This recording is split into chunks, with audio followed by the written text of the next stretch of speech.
அனைவருக்கும் வணக்கம். இன்னைக்கு வீடியோவில் என்ன பார்க்க போகிறோம் அப்படின்னா வராகி அம்மன்.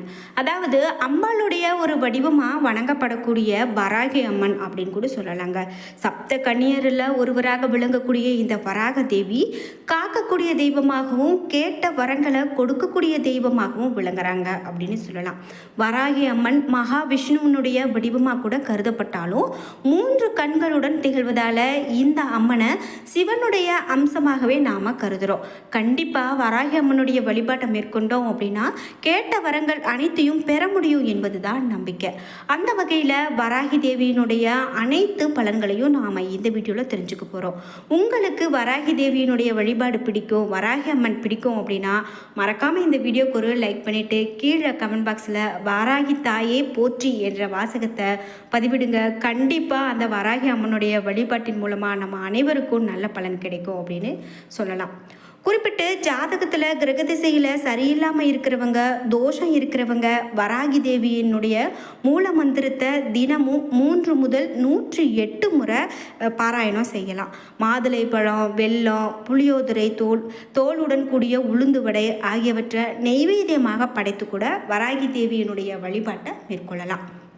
இது மட்டும் இல்லாமல் தொடர்ந்து 48 நாட்கள் இந்த மந்திரத்தை பாராயணம் செய்து வந்தோம் அப்படின்னா வாழ்க்கையில் மிகப்பெரிய மாற்றத்தை நம்மளால் காண முடியுமா.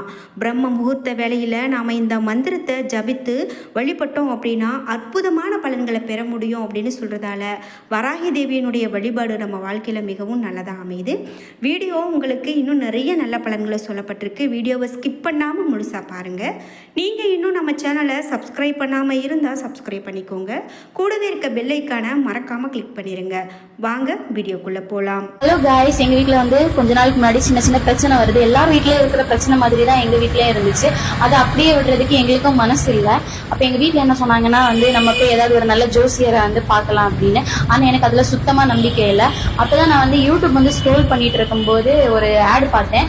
அவர் பாத்தீங்கன்னா விஐபி, அப்புறம் சினிமா ஆக்ட்ரஸ், பெரிய பெரிய சினிமா ஆக்ட்ரஸ், அப்புறம் அரசியல்வாதி, இவங்களுக்கு எல்லாருக்குமே ஜோசியம் பாக்குறவர் அப்படின்னு சொல்லி போட்டிருந்தாங்க. சரி, சும்மா ட்ரை பண்ணலாம்னு சொல்லிட்டு நானும் அந்த நம்பரை எடுத்து நான் கால் பண்ணி எனக்கு இருக்கிற வீட்டில் இருக்கிற அந்த பிரச்சனையெல்லாம் சொன்னேன். அதுக்கு எனக்கு ஏதாவது ஒரு நல்ல தீர்வு சொல்லுங்க அப்படின்னு அவங்க கிட்ட சொன்னேன். அப்போ அவங்க என்ன சொன்னாங்கன்னா, என்கிட்ட சின்ன சின்ன விஷயத்த சேஞ்ச் பண்ண எனக்கு சொன்னாங்க. நான் அதை சேஞ்ச் பண்ணேன். எனக்கு இப்போ எல்லா பிரச்சனையுமே சரியாச்சு. வீடியோக்கு மேலே அவங்க நம்பரை தரேன். உங்களுக்கு வீட்டில் குழந்தை பிரச்சனை, குடும்ப பிரச்சனை, காதல் பிரச்சனை, இப்படி நிறைய இருக்கும். கண்டிப்பா நீங்களும் இந்த நம்பருக்கு கான்டாக்ட் பண்ணி பாருங்க. உங்களுக்கு அதுக்கான தீர்வு கிடைக்கும். பாய் பாய்.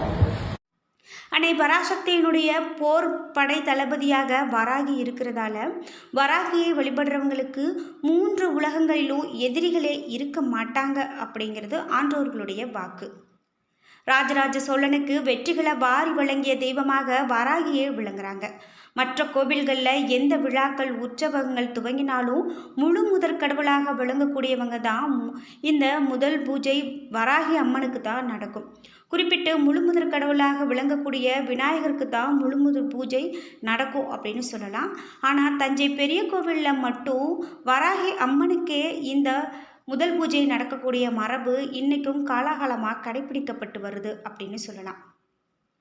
வராகி அம்மனை வழிபட நினைக்கிறவங்க மனதில் எந்த விதமான தீய எண்ணங்களும் இல்லாமல் மன தூய்மையுடன் தொடர்ந்து வராகிக்கு உரிய மந்திரங்களை சொல்லி தினமும் மனமுருக வழிபட்டு வந்தோம் அப்படின்னா அவர்களுடைய பரிபூர்ணமான அருள் கிடைக்கும். நம்ம வீட்டில் வராகியினுடைய படம் அல்லது விக்கிரகம் வைத்து கூட வழிபடலாம்.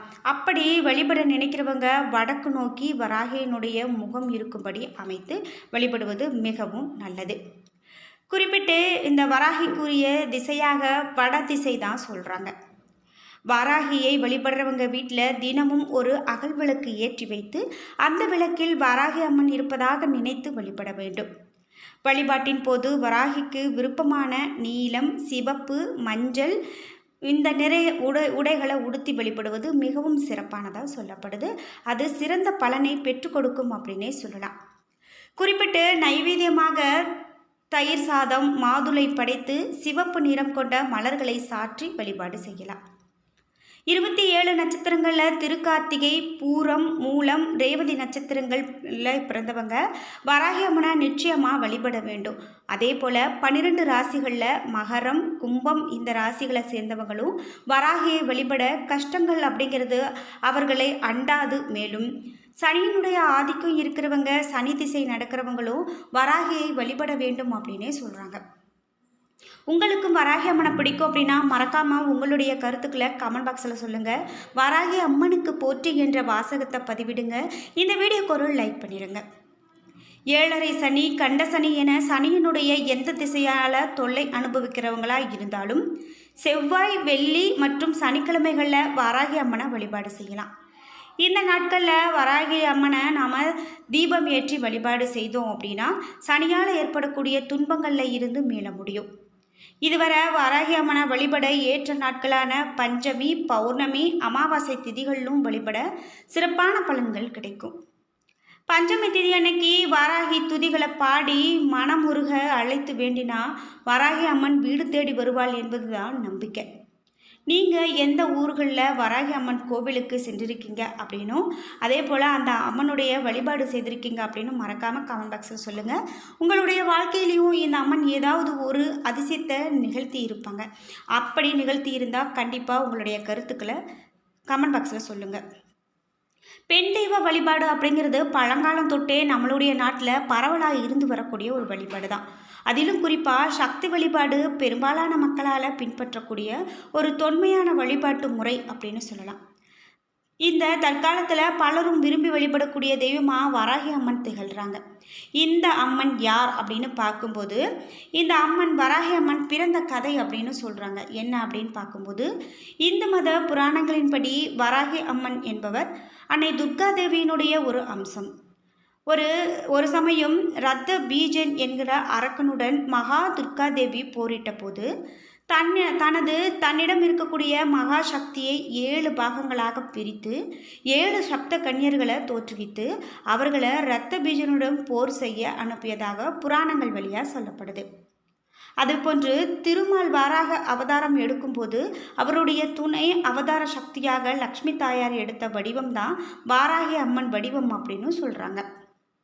இந்த வராகி அம்மன் காட்டுப்பன்றியினுடைய தலையும் மனித பெண் உடலும் கொண்டவங்களாக வடிவெடுத்திருக்காங்க. பெண் தெய்வமாக இவங்க இருக்காங்க. இந்த வராகி அம்மன் என்பவர் கருப்பு நிற ஆடை அணிந்து சிம்ம வாகனத்தில் வீற்றிருப்பவராக சித்தரிக்கப்படுறாங்க. இவங்களுக்கு மட்டும் 8 திருக்கரங்கள் உண்டு.